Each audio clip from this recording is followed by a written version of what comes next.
Hi guys, welcome back. In this video, we're going to talk about something that many brands have experienced. Why the samples are not like you expected them to be. There can be a lot of reasons why your samples do not look like you expected them to. The main reason could be that you actually found the wrong supplier. If you found a place to produce your products that don't really understand your products. Or there are other things not working within the factory that you're using. That would be out of your hands, and maybe you should find another place to produce. That could be a reason. But let's imagine that you found the correct place.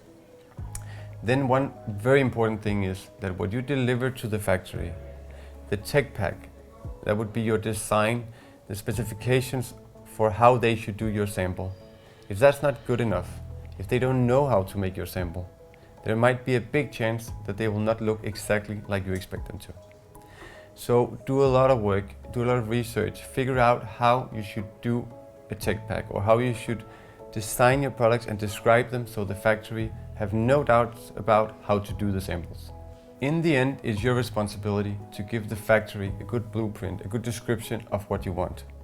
But I would say a good factory would help you do this. They would ask you for the things you didn't deliver, and they will help you on the way to provide them with what you need to do a good product. Another very important thing is that there is no language barrier between you and the factory. So if you're working with the factory and you feel that the one you're talking to doesn't really understand what you're saying, or that there's miscommunication, please ask them if you can talk to someone else, or there's any way you can do to make the communication run smoother. Because it's very important that they always get back to you, that they understand you, and that they comment the things you write to them. And maybe tell you if they understood and that everything is noted and will be changed if you have changes. So consider the amount of samples, the amount of colors, the amount of different fabrics that you use in your collection. This way you will be able to get your products, your samples faster, and there is a bigger chance that they will be correct. When you place a sample order at a factory, it's very important that you are realistic in terms of what you want to sell or what you expect to sell. Because if you're placing too many samples at a factory, and over not giving an amount of orders that are fair compared to the amount of samples you order, the factory might honestly be tired of you. They might be tired of doing samples and samples and samples and not having any real production. So be realistic, because you really don't want the factory to be tired of you. You don't want the factory to think, oh, we just need to do samples, and they never order anything.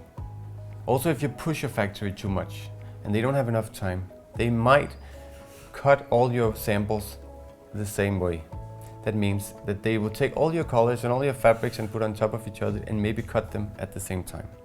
But they can't do that actually, because different colors will shrink differently, different fabrics will shrink differently.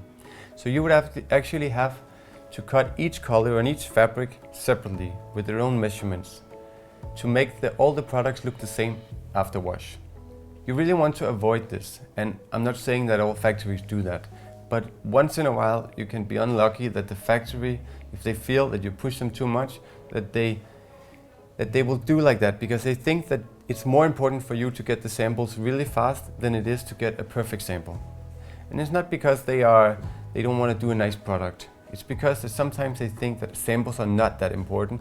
We can fix it before production. But for you as a client, and when you're going out and selling your product, it's very important that your samples are nice.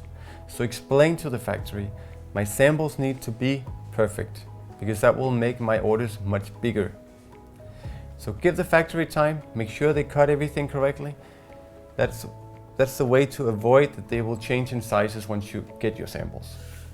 So the main points of this video are: find the right factory, make sure you're working with the correct factory, and make sure you make a detailed description about how you want your design so they understand everything you want. And then give them time. Time is a very important factor to make a nice sample. So give them time. That's it for now. See you next time.